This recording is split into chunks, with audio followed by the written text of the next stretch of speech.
മാന്യപ്രേക്ഷകർക്ക് നമസ്കാരം. നിങ്ങൾ ഇതൊന്ന് കേട്ടു നോക്കൂ. വന്ദേ മാതരത്തിന്റെ പേരിൽ ഒരു പുതിയ രാഷ്ട്രീയം രൂപപ്പെടുകയാണ്. ആ രാഷ്ട്രീയം എന്ന് പറയുന്നത് ബംഗാളിനെ ലക്ഷ്യം വെച്ചുകൊണ്ടാണ്.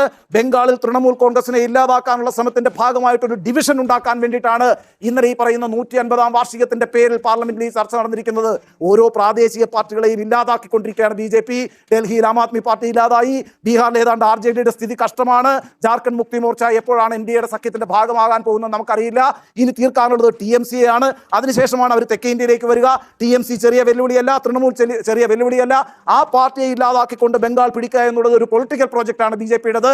അതിന്റെ ഏറ്റവും പ്രധാനപ്പെട്ട ആയുധമായിട്ട് വന്ദേ മാതരം എന്ന് പറയുന്ന ആ കവിത മാറാൻ പോകുന്നു. ആ കവിതയെ ഉപയോഗിക്കാൻ പോകുന്നു. അതിന്റെ തുടക്കമാണ് ഇന്നലെ ഇന്ത്യൻ പാർലമെന്റിൽ കണ്ടത് എന്നാണ് സർജിക്കൽ സ്ട്രൈക്കിന്റെ നിരീക്ഷണം. നിങ്ങൾ കേട്ടില്ലേ? വന്ദേ മാതരവുമായി ബന്ധപ്പെട്ട് ഉണ്ണി ബാലകൃഷ്ണൻ അവതരിപ്പിക്കുക. ഇതേപോലെയൊക്കെ തന്നെയാണ് നമ്മുടെ കേരളത്തിലെ ബഹുഭൂരിപക്ഷം പ്രമുഖ മാധ്യമങ്ങളും വന്ദേ മാതരവുമായി ബന്ധപ്പെട്ട വിഷയത്തെക്കുറിച്ച് ചർച്ച ചെയ്യുന്നത്. ഇതെന്താ ഉണ്ണിയൊക്കെ വിളിച്ചു പറയുന്നത്? BJP TMCയെ തൃണമൂൽ കോൺഗ്രസിനെ തീർക്കാൻ വരികയാണ് വന്ദേ മാതരം എന്ന ആയുധവുമായിട്ട് എന്നൊക്കെ വലിയ BGM ഒക്കെ ഇട്ട് ഇങ്ങനെ വലിയ രീതിയിൽ ഇങ്ങനെ അവതരിപ്പിച്ച് എന്തിനാണ് കേരളത്തിലെ സാധാരണക്കാരെ ഇങ്ങനെ ഭയപ്പെടുത്തുന്നത്? BJP എന്തോ തീർക്കാൻ വരികയാണ്, ആയുധവുമായിട്ട് വരികയാണ് എന്ന തരത്തിലായി പറഞ്ഞുകൊണ്ടിരിക്കുന്നത്. യഥാർത്ഥത്തിൽ BJP എന്താണ് ചെയ്യുന്നത്? കൃത്യമായിട്ട് ഏതൊരു രാഷ്ട്രീയ പാർട്ടിക്കും നമ്മുടെ രാജ്യത്ത് ഒരു വിഷയത്തിൽ പ്രചരണം നടത്താം എന്നുള്ള കൃത്യമായ അവകാശം ഉയർത്തിപ്പിടിച്ച് ജനങ്ങളിലേക്ക് അവരൊരു പ്രചരണവുമായിട്ട് രംഗത്തിറങ്ങുക. അതിലിപ്പോ എന്താ പ്രശ്നം? എന്തിനാണ് ഉണ്ണിയെ ഇങ്ങനെ ഭയപ്പെടുത്താൻ ഇങ്ങനെ ശ്രമിക്കുന്നത്? BJP ജനാധിപത്യപരമായിട്ടുള്ള ഒരു പ്രചരണമല്ല ഇവിടെ നടത്തുന്നത്.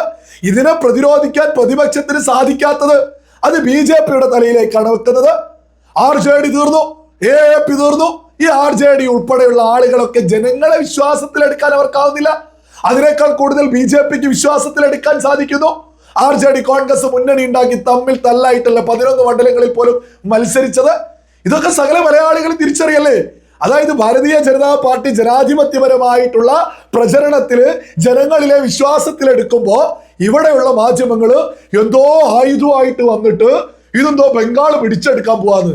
നാളെ ഉണ്ണിയെ ഇതുപോലെ ഭയപ്പെടുത്താൻ സാധാരണക്കാരെ. ഇനി നമുക്ക് വന്ദേ മാതരത്തിന്റെ വിഷയം ഒന്നെടുത്ത് ചർച്ച ചെയ്യാം. ഓരോ ആളുകളും ഒന്ന് മനസ്സിലാക്കേണ്ടതാണ്. 150-ാം വാർഷികമാണ് ഈ ദേശഭക്തി ഗാനവുമായി ബന്ധപ്പെട്ട് നമ്മുടെ കേന്ദ്ര സർക്കാർ സംവിധാനങ്ങൾ ഉയർത്തിപ്പിടിക്കുന്നത്. ഇതുമായി ബന്ധപ്പെട്ടാണ് സഭയില് ഇരു സഭകളിലും ചർച്ച നടന്നിട്ടുള്ളത്. പ്രിയങ്ക ഗാന്ധി ഒരു ഭാഗത്ത് രംഗത്തെ പരമാവധി ഇതിനെ പ്രതിരോധിക്കാൻ ശ്രമിച്ചു. എന്നാൽ ഇതിന് ചുട്ട മറുപടിയുമായിട്ട് അമിത്ഷാ മറുഭാഗത്ത് രംഗത്തെത്തിയതോടുകൂടെ കോൺഗ്രസ് അപ്പാടെ അങ്ങ് തകർന്നിട്ടുണ്ട്. രണ്ടുപേരും പറഞ്ഞിട്ടുള്ള അതിന്റെ പരിഭാഷ നമുക്ക് ഈ ഒരു വീഡിയോയിൽ മുന്നോട്ട് വെക്കാം. ഓരോ ആളുകളും തിരിച്ചറിയാം 150-ാം വാർഷികവുമായി ബന്ധപ്പെട്ടാണ് ഇതുമായി ബന്ധപ്പെട്ട് BJP രംഗത്തെത്തിയത്. ഇനി ഉണ്ണിയൊക്കെ പറയുന്നത് പോലെ, ഇനി കോൺഗ്രസ് പറയുന്നത് പോലെ ഇതൊരു ബംഗാളിലെ ജനങ്ങളെ പിടിക്കാനുള്ള ഒരു തന്ത്രമാണ് BJPയുടേത് എന്ന് അതിലിപ്പോ എന്താ പ്രശ്നം? അല്ല പിന്നെ ബംഗാളിലെ തിരഞ്ഞെടുപ്പ് വിഷയത്തില് ബംഗാളിന്റെ പ്രധാനപ്പെട്ട വിഷയങ്ങൾ ഉയർത്തുന്നതിൽ എന്താണ് ഇവിടെ പ്രശ്നം? ഓരോ ആളുകളും ഒന്ന് ചിന്തിച്ചു നോക്കൂ. വന്ദേ മാതരം എന്ന് പറയുന്ന ദേശഭക്തി ഗാനം രാജ്യത്തിന്റെ നാനാഭാഗങ്ങളിലും സ്വാതന്ത്ര്യ സമരവുമായി ബന്ധപ്പെട്ട് നമ്മുടെ സ്വാതന്ത്ര്യ സമര പോരാളികള് മരിച്ചു വീഴുമ്പോൾ, വെടിയേറ്റു വീഴുമ്പോൾ, അവരെ തൂക്കിലേറ്റുന്ന സമയത്ത് ഓരോ സ്വാതന്ത്ര്യ സമര പോരാളികളും അവരെ ചുണ്ടിലൂടെ അവരുച്ചരിച്ച മന്ത്രമായിരുന്നു വന്ദേ മാതരം എന്ന് പറയുന്നത്. ആ വന്ദേ മാതരത്തെ വെട്ടി നുറുക്കിയിട്ടുണ്ട്. ആ കവിതയെ വെട്ടിയിട്ടുണ്ട് കോൺഗ്രസ്. അത് കോൺഗ്രസ് മുസ്ലിം ലീഗിന് വേണ്ടിയിട്ടാണ് വെട്ടി നുറുക്കിയത്.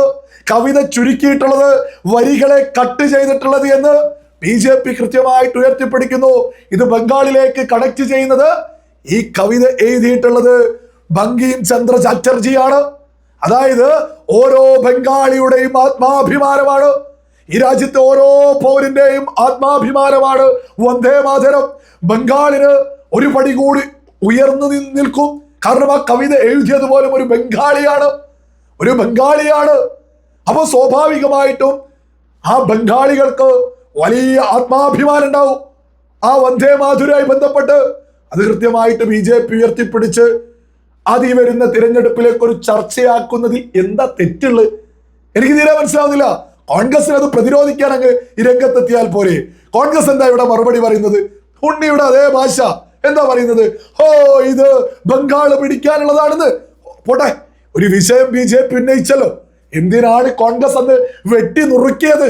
നമ്മുടെ ആത്മാഭിമാനമായിട്ടുള്ള നമ്മുടെ സ്വാതന്ത്ര്യ സമര പോരാളികള് മരിച്ചു വീഴുമ്പോൾ പോലും ചുണ്ടിലൂടെ ഉച്ചരിച്ചിരുന്ന നമ്മുടെ മന്ത്രം, നമ്മുടെ വന്ദേ മാതരം, മന്ത്രം പോലെ ഉച്ചരിച്ച വന്ദേ മാതരം എന്തിനാണ് വെട്ടിയത് എന്നുള്ളതിന്റെ ഉത്തരം അങ്ങ് കോൺഗ്രസിന് പറഞ്ഞുകൂടെ? അല്ലാതെ ബംഗാൾ പിടിക്കാനാണ്, അങ്ങനെയാണ്, ഇങ്ങനെയാണ് എന്നൊക്കെ പറഞ്ഞാൽ ബംഗാൾ BJP പിടിക്കല്ല, ജനങ്ങളിലേക്ക് കൃത്യമായ സന്ദേശം കൊടുക്കുക.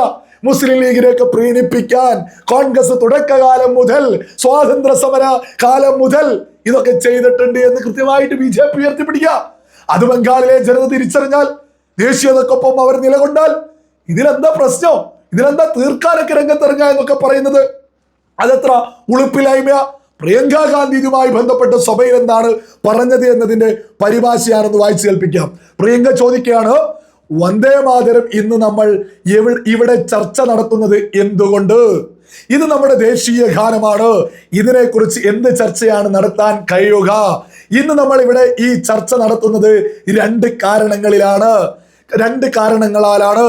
ഒന്നാമതായി ബംഗാൾ തിരഞ്ഞെടുപ്പ് വരുന്നു. നമ്മുടെ പ്രധാനമന്ത്രി അതിൽ തന്റെ പങ്ക് വഹിക്കാൻ ആഗ്രഹിക്കുന്നു. രണ്ടാമത്തെ കാരണം ഇതാണ്, സ്വാതന്ത്ര്യത്തിനായി പോരാടിയവർ, രാജ്യത്തിനു വേണ്ടി മഹത്തായ കാര്യങ്ങൾ ചെയ്തവർ, ത്യാഗങ്ങൾ സഹിച്ചവർ, ആ ത്യാഗങ്ങൾ ചെയ്തവരുടെ മേൽ പുതിയ ആരോപണങ്ങൾ ഉന്നയിക്കാൻ സർക്കാർ ആഗ്രഹിക്കുന്നു. പൊതുജനങ്ങളുടെ കത്തുന്ന വിഷയങ്ങളിൽ നിന്ന് രാജ്യത്തിന്റെ ശ്രദ്ധ തിരിക്കാൻ അവർ ആഗ്രഹിക്കുന്നു. ഇതാണ് നിങ്ങളുടെ ഏക ലക്ഷ്യം. ഇതുമായി ബന്ധപ്പെട്ട് അമിത്ഷാ മറുപടി പറയുന്നു. അദ്ദേഹം കൃത്യമായിട്ട് പറയുന്നു, ഇന്നലെ സഭയിലെ ചില അംഗങ്ങൾ ലോക്സഭയിൽ ഈ ചോദ്യം ഉന്നയിച്ചു. എന്ന് വന്ദേ മാതരത്തെ കുറിച്ച് ഒരു ചർച്ചയുടെ ആവശ്യകത എന്താണ് സർ, വന്ദേ മാതരത്തെ കുറിച്ച് ഒരു ചർച്ചയുടെ ആവശ്യകത ഉണ്ട്. സ്വാതന്ത്ര്യ സമരകാലത്ത് വന്ദേ മാതരത്തോടുള്ള ഭക്തിയുടെ ആവശ്യകത ഉണ്ടായിരുന്നു. അക്കാലത്ത് അത് ഉണ്ടായിരുന്നു, എന്നും നിലനിൽക്കുന്നു. 2047 ഒരു മഹത്തായ ഇന്ത്യ സൃഷ്ടിക്കപ്പെടുമ്പോഴും അത് നിലനിൽക്കും. കാരണം ഈ അനശ്വര കൃതി ഭാരതമാതാവിനുള്ള സമർപ്പണമാണ്. ഭക്തിയുടെയും കടമയുടെയും വികാരങ്ങളെ ഉണർത്തുന്ന ഒരു കൃതിയാണ്. അതിനാൽ ഇന്ന് വന്ദേ മാതരം ചർച്ച ചെയ്യപ്പെടുന്നത് എന്തുകൊണ്ടാണെന്ന് മനസ്സിലാകാത്തവർ സ്വന്തം ധാരണയെക്കുറിച്ച് പുനർവിചിന്തനം നടത്തേണ്ടതുണ്ടെന്ന് ഞാൻ കരുതുന്നു. ചില ആളുകൾ ബംഗാളിൽ തിരഞ്ഞെടുപ്പ് വരാൻ പോകുന്നു എന്ന് പറയുന്നു. അതുകൊണ്ടാണ് വന്ദേ മാതരം ചർച്ച ചെയ്യപ്പെടുന്നത്. വന്ദേ മാതരത്തെ ബംഗാൾ തിരഞ്ഞെടുപ്പുമായി ബന്ധപ്പെടുത്തി അതിന്റെ മഹത്വൽക്കരണം കുറയ്ക്കാൻ അവർ ആഗ്രഹിക്കുന്നു. വന്ദേ മാതരത്തിന്റെ രചയിതാവ് ബംഗീം ബാബു ബംഗാളിലാണ് ജനിച്ചത് എന്നത് ശരിയാണ്. ഈ ഗാനം രചിച്ചത് ബംഗാളിലാണ്. പിന്നീട് വന്ദേ മാതരം ഉൾപ്പെടുത്തിയ ആനന്ദ് മഠത്തിന്റെയും പശ്ചാത്തലം ബംഗാളിലാണ്. എന്നാൽ വന്ദേ മാതരം ബംഗാളിൽ മാത്രമായി ഒതുങ്ങി നിന്നില്ല. അത് രാജ്യത്തും പരിമിതമായിരുന്നില്ല. ലോകം സ്വാതന്ത്ര്യ സ്നേഹികളായ ആളുകൾ എവിടെ ഇരുന്നാലും അവർ രഹസ്യയോഗങ്ങൾ നടത്തിയപ്പോഴും അവർ വന്ദേ മാതരത്തെ കുറിച്ച് ധ്യാനിച്ചുകൊണ്ടാണ് തുടങ്ങുന്നത്. ഇന്നും അതിർത്തിയിലെ നമ്മുടെ സൈനികർ പരമമായ ത്യാഗം ചെയ്യുമ്പോൾ, അല്ലെങ്കിൽ നമ്മുടെ രാജ്യത്തെ ഒരു പോലീസ് ഉദ്യോഗസ്ഥൻ ആഭ്യന്തര സുരക്ഷയ്ക്കായി പരമമായ ത്യാഗം ചെയ്യുമ്പോൾ, അയാൾ തന്റെ ജീവൻ ഉപേക്ഷിക്കുമ്പോൾ അവന്റെ ചുണ്ടുകളിൽ ഒരേ ഒരു മന്ത്രം മാത്രമേ ഉള്ളൂ.